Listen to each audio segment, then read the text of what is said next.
Hi fire signs, Aries, Leo, Sagittarius, Ascendant, Sun, Moon, Venus, Rising, and those of you cross-watching, welcome to your Tarot Love Messages. Today we're going to take a look at and see what's going on with the silence between the two of you. So why are they not communicating, why they're not reaching out, or they're not responding, why do they ghost you here? We'll go ahead and see what their silence is really saying and what this silence between the two of you really means. It is going to be a general reading, guys. Please just keep that in mind. If you are after a personalized tarot reading with myself, please feel free to reach out and inquire. I will list my email address just below the video here.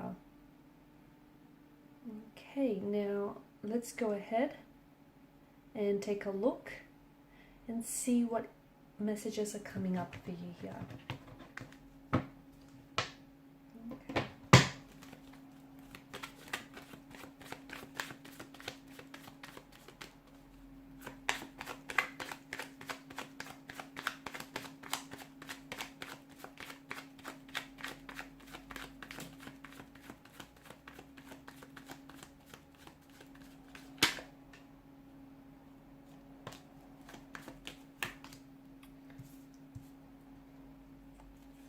Okay, interesting.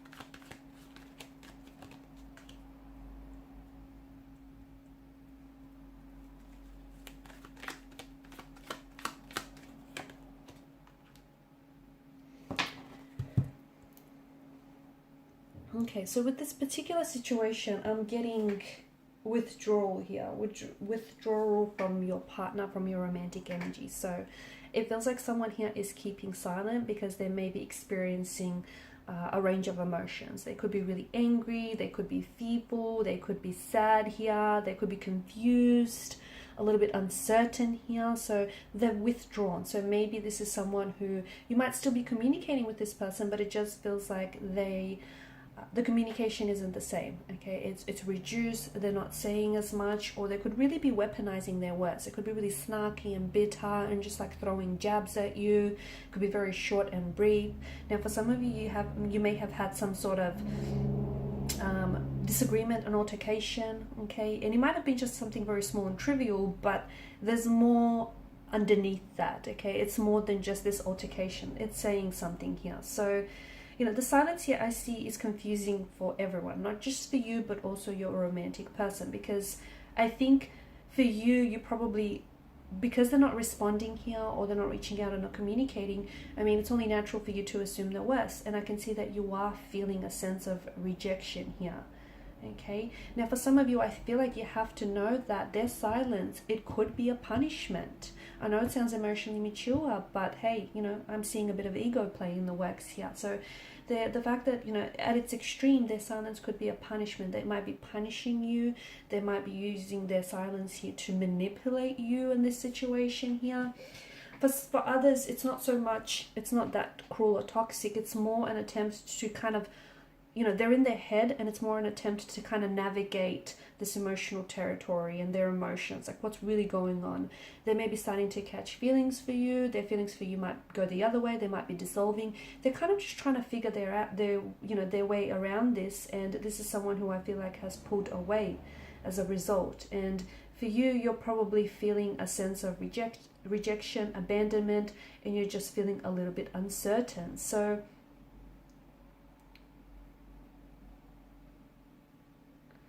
okay, also if you're a female watching this, and if you're dealing with a male, you know, when a man is feeling really loved and he's getting the attention that he wants in a relationship, you know, if he initiates physical affection, and, you know, if you reciprocate here and it's all good, a woman in return will openly express her love for him, and, you know, the two of you are glowing in the intimacy.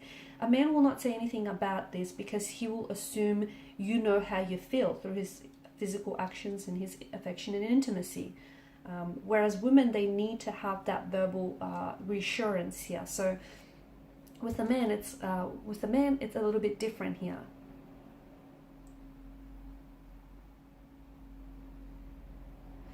Okay, silence is not necessarily golden, and not in this case as well, because I feel like I'm seeing that there is a silent withdrawal from your person, and I do feel like it's purposeful and it is deliberate. Well, as I've mentioned, it's either them trying to get to figure out their emotions from you, and it could also be them trying to, you know, manipulate you or punish you.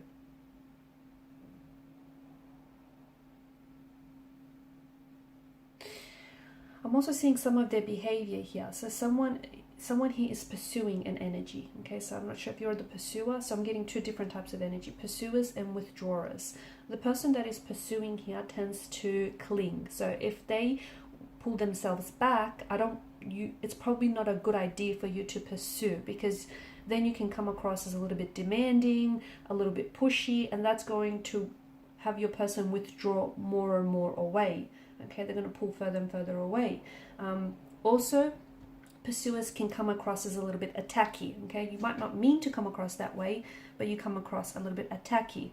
Or that if they're the ones that are pursuing, then that's how they're coming across. So take it as it resonates. Withdrawers then retreat, they pull back. And it's like this song and dance that you do. You know, pursuers then can come across as very intrusive.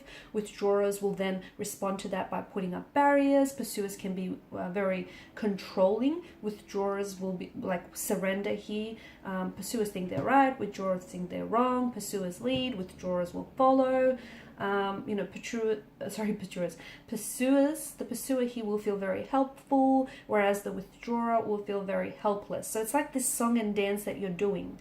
And it just feels like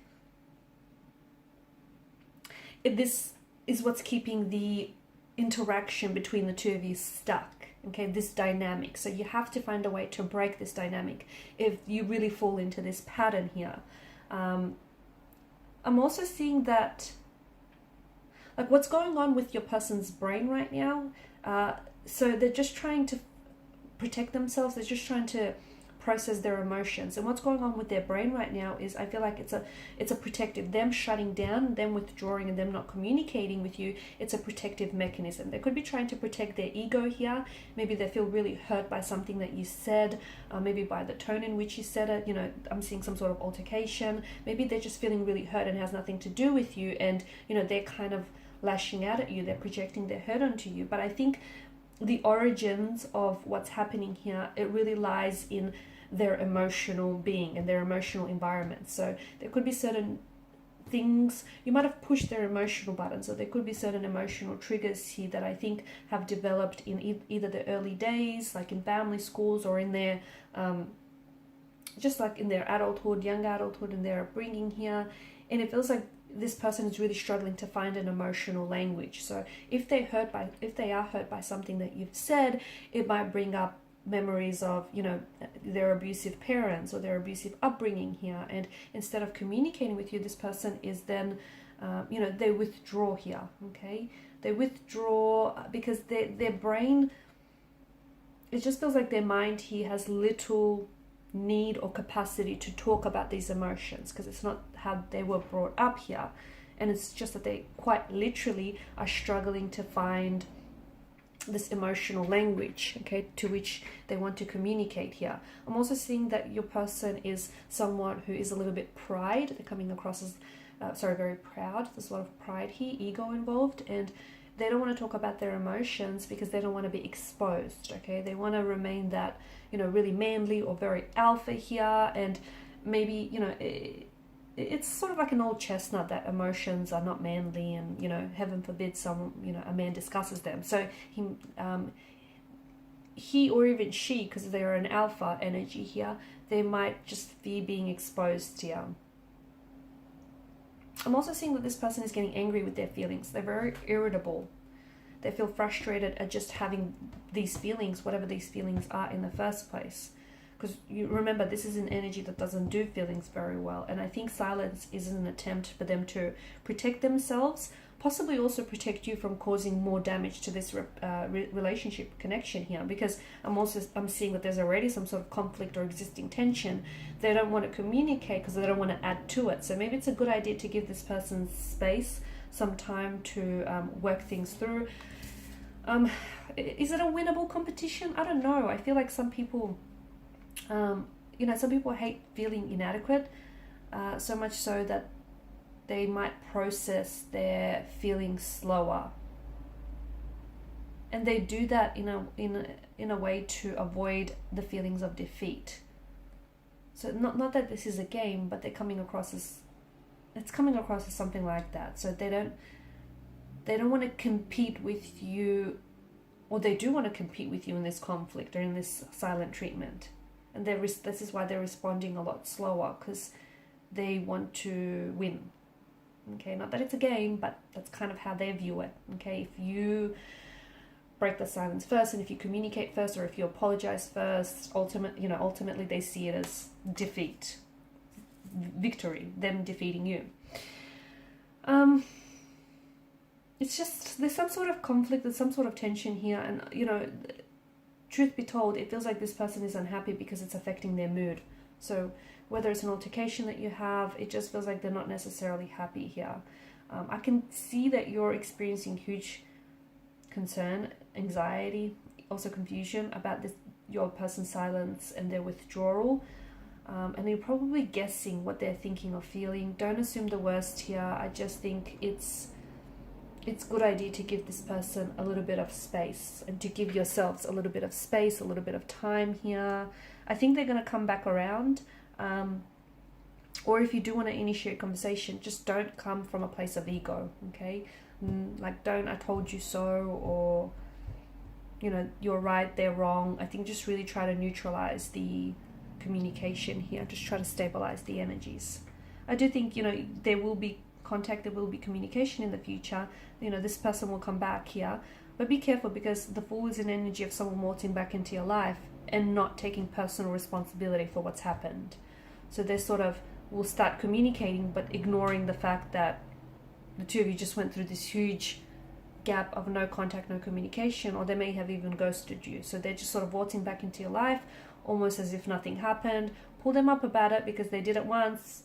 Guarantee you they'll do it again. Okay, so watch what you tolerate. Okay, guys, and these are your messages. Thanks so much for watching, listening. Please show your support by liking, sharing, subscribing to the channel. For those of you interested in a personal reading, feel free to inquire. Bye for now.